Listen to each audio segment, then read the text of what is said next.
Greetings, ArkCDA. I'm sorry I can't be with you in person, but I have an appointment I couldn't miss. So, what I'm going to talk to you today about uh, the frameworks is basically how I got started, what I was doing with it, and then Lee Rice will take from there and explain to you the processes that we did. Around 2.5 years ago, I was contacted by Atlanta Hallmark and asked if I would serve on the frameworks committee for music. After she'd contacted the superintendent of schools, I kind of felt the necessity to do this. Now, I have been on this committee before, and this is the first time that I actually served with four choir directors that were people that participated, paid ArkCDA participation fees, actually competed in all region, competed in CPA. One of them was a college instructor, but he had been in ArkCDA like 1 or 2 years before that. So things that we talked about, he was very aware of what we were wanting to do. This is important to know because when you have people who write frameworks that don't participate in all region, don't participate in all state, don't participate in taking choirs to CPA, they don't understand the emphasis that you want to place on certain things. So this was really good for you to push some of this. When we were contacted, we were asked to serve for 2 weeks, 5 weeks, 5 days in June and 5 days in July. We were paid miles from your school to where the frameworks were written in Little Rock. If you lived more than like 30 minutes away, if you were not from Little Rock, they would put you up in a hotel Sunday night through Thursday night. Meals were provided at the hotel that you worked in for both breakfast and lunch, and then your dinner was on your own, but there was a per diem that you had to stay within. If you were on school contract, in other words, you were being paid by your school, then you received no remuneration for doing this other than credit for professional development. If you were off contract, they prorated you $50 a day, which is really cheap labor. So basically, you don't do this to get rich. You do this because you want to invest in the educators in the state of Arkansas, and you want to make sure that the frameworks are usable and livable and something that you can do. The first day of the 2 weeks that we spent had everybody together. Now, years ago, when I did this, we had everybody in the same room that were fine arts, and we had multiple heads of fine arts. So you had a person that was music for the Department of Ed, you had a person that was visual arts for the Department of Ed, and you also had a person that was theater/drama. In the past years, they have since put all those positions into one, and so now you have one person wearing that hat that oversees all of the frameworks and the curriculum standards that go into visual arts, performing arts. So they're looking at music, which is orchestra, choir, instrumental, band, K through 8, all of that. They're doing visual, which are the arts, ceramics, 3D, all of that.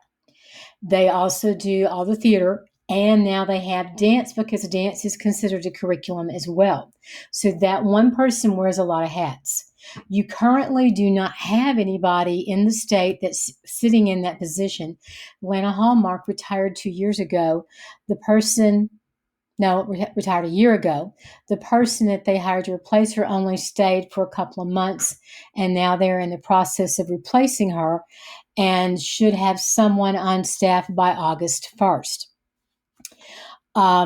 So we were introduced to the template. We were told that it was the best if we would stay with NAFMA basic artistic processes and the anchor standards. So those things were already established. We weren't told, go out and figure out your own thing. Those were things, and the format that you see this in, that was a template design that they wanted all of the fine arts to look alike if you were someone who taught in more than one area. We were also told that when we wrote these frameworks, they needed to be understood and comprehended by the children who were taking these classes by their grandparents, who may be the ones that were at home taking care of them. So they were not as interested in the educational verbiage that you've had in the past, because they felt like if a 15-year-old should be able to read their choir standard and say, am I covering this, or have I covered this in class? Those were things that were important to cover. Some of the bullet points that we were told when we met that first day were: one, these frameworks must be accessible by students in every school district in the state of Arkansas. So you had to write these frameworks in such a way that they were accessible for a 1A school up to a 7A school, whether you had 5 in the choir or 500 in the choir, didn't matter. You had to have the frameworks written to where they were achievable and attainable by every child in the state, which means you can't tell them that they have to sing 8-part music. You can't say TTBB or SATB. That's why the verbiage quite often says partner songs are unison or 2, 3, or 4-part, because you cannot. In fact, people say there is so vague you can drive a school bus through it. Well, it's because you can't get that grade specific or that program specific, because the frameworks have to be accessible for everyone. 2, there can be no financial items embedded in this. We couldn't name a software that you had to purchase. We couldn't name a brand of an instrument. We couldn't name equipment that we felt like that every choir room would need. We can't do that. That's left up to each school to equip it. And one of the things is, because this is a law, this is a legal document, if it said it was embedded in there that everybody had to have a set of Winger risers, then the state would have to come up with a way to provide every school district in the state with that. So that's why we can't put anything in the frameworks that deals with the financial situation. The pedagogy cannot be listed. We, on the teacher's classroom, might look like that's merely a suggestion. We're supposed to tell you what you need to teach, not how you're going to achieve that. So pedagogy is not addressed quite specifically, because it's left up to you. It's kind of like whenever in ArkCDA, when you're told to work with the sight reading, you're not told that everybody has to do solfege. You're told whatever methodology that you use. And so that's where we have to do with the frameworks as well. It could not be grade-based. In fact, if you look, there are bandwidths for kindergarten, like is it K1 or is it K2? Anyway, they are set in bandwidths rather than grade specific. That was also one of the things. And we were told that it had to be competency-based. Competency-based is something important for you to understand, because if your school district chooses to go competency-based, then that means you set up a test. If a child has had, and a good example would be in dance instruction. You've had children in your community who've had dance since they were able to walk or crawl. When they get to high school, they may decide, I don't want to take dance in school, but I want to test out of it, kind of like a CLEP test that years ago that used to do for college. I don't think you call it CLEP anymore. But if you have a competency-based approval by your school district, that means that child can go in, and you as the district set up the standard test that says everyone who finishes up this course should be able to do the following things, and you best to test out of that. If the child comes up and says, I want to see if I can test out of this, and your school has said, yes, we'll be competency-based, then that means that child can go in, take that test, and if your district says you must make a 92% or above to be able to receive credit for this course by testing out, and that child has a 95 on it, then they get the credit without ever having taken the class through you. So that is what competency-based is, and that's what some of this is written in such a way. That's why there are no grade specifics, but merely novice, advanced, and so forth, and Lee will talk more about that. This is also a framework. There is no fleshing out to this, because it is just supposed to be the basics of what you do, not how you do. It doesn't tell you what you need to do for everyday class, nor does it tell you what you specifically should be teaching each time. The state mandates that every child in the state of Arkansas takes music kindergarten through 8th grade in some form or fashion. The laws sometimes get tweaked and moved around. You must offer vocal music 1, 2, 3, 4 at high school level, but the children are not required to have it to graduate. The only thing that you're required to have to graduate is 0.5 credits of fine arts. But your school, to actually be doing what it's supposed to do, has to offer that.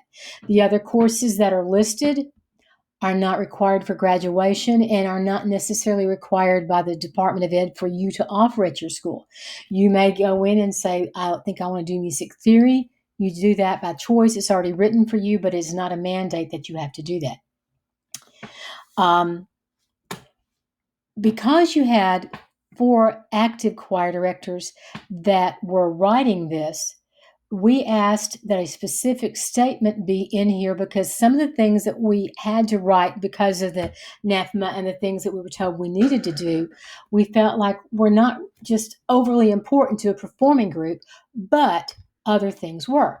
So this is out of your standards on page 13. Let me pull this up. Yeah, that's 12, so this is 13. If you will look at the statement, it says, we ask that this be included. The 4 artistic processes are addressed separately in the music standards, creating, performing, responding, connecting, but occur simultaneously in the actual practice of the discipline. As a result, aspects of multiple standards can be combined within a learning activity. Students can learn a skill, apply it, make creative decisions while in rehearsal, think critically about their ideas, and relate their ideas to other experiences, contexts, and meanings. This is something I want you to notice. Thus, the standards may be taught in any sequence and in an integrated manner. So, what you are not required to start with page 1, first artistic process in your class, nor are you required to teach the very first one listed. It is not a sequential pattern. These are things to be covered, but you, the classroom teacher, determines which of these need to be taught first. And if you do it in directly through music or specifically teach that particular standard. This thing is also the really one we wanted to push. Some music courses will require a heavier emphasis in certain artistic processes and anchor standards than others, and the individual instructor has the flexibility to make these decisions. In other words, in a choral setting, you're going to spend more time in sight reading, in performance standards, and less time in actually how to write that piece of music. And we know that, and we understood that when we wrote it. The thing you have to watch here is, though, and they did this in bold print, it's important to note, however, that the anchor standards and student learning objectives, the ICANs, are required to be addressed. The teacher guidance statements are merely suggestions to give you an idea of how to do this. The thing that when I taught music disciplinary literacy years ago, about 6 or 7 years ago, the thing that was amazing to me is when I went to every co-op in the state, how many people were so diverse in what was required within their district. Some people had to give a specific lesson plan for every day of class. Others gave a weekly overview of what was going to happen within those 5 days. Some did it by units. I think some of it was from Backwards by Design, where if they had an all-region unit that started the first day of school and it didn't conclude until their all-region auditions, or maybe even their all-region clinic was held, and that was what the standards that they went by. There were other people who never turned in the first lesson plan. The thing that you have to understand is this is a state law. This is something that you are required to teach. Some of you I know tell me you put them off to the side and you go about doing your choir. We tried to make sure that we approach the things that you would do in a choral setting to where you would be meeting most of the things that are from the law. But you need to understand, this was passed by the State Board of Education last year. You had the school year, because of all of the hybrids and everything else going, of 2021 to begin to look at them, and you're supposed to be fully incorporating these into your classroom 21-22. So please peruse these, look at them and see, because there's a lot of these things that you do every day and probably didn't realize that they were in a standard. So those are things that are important. The next thing that you need to be aware of is because you had people like me who had to write course approvals, we asked, is there a way that we can do this in such a way that we don't have to get course approval? On page 33 of the vocal music, you will notice there are two sets of choral high school numbers. You've got the 6 through 8, then you've got vocal music, or you've got vocal ensemble 1, 2, 3, 4. Then you have a separate set of numbers called specialized vocal ensemble, which is a different set of numbers 1, 2, 3, 4. There are those of us who've always had to write course approvals because you maybe had a senior that had an extra space, and so they wanted to take chamber singers and they wanted to take concert choir. And you can do that with these two sets of numbers. They get credit for both. There's also a way that the standards are read, that the first time the credit is given, it's going to show up for the half credit. The second time it's read, it's going to be a career focus. And this saves a lot of us out there a lot of time with that. Really makes it a great deal for you. I hope that makes you feel better. Then on page 33, the other thing, that's 32. Okay. If you will notice in this statement, look farther down, it says right here, in these ensemble courses, the major weight and work of the discipline falls in the performing process. Although the artistic process of creating, responding, connecting are important, the concepts covered in these processes are accessible only after students are thoroughly versed in the fundamental skills necessary to perform in an ensemble. So this is written in your frameworks saying, yes, we want you to apply these skills, but we know that you're an ensemble. Therefore, the most important things that you're doing is getting into that performance venue. If you have questions that I can help elaborate on for you, you can email me at my school address of coutlaw@cfsd.k12.ar.us. This will be my 38th year of teaching and probably my last. Let me go real quick. I served on the committee. Lee Rice from Hamburg High School served in the committee. Johnny Peoples from Wynn, who just retired, served in the committee. And Jerron Liddell, who is at UAPB choir director, served on the committee. And we are the four who are responsible for writing your choral frameworks. I hope my part has helped you. And if there is anything that I can help you with, let me know. And I will turn this over to Lee now.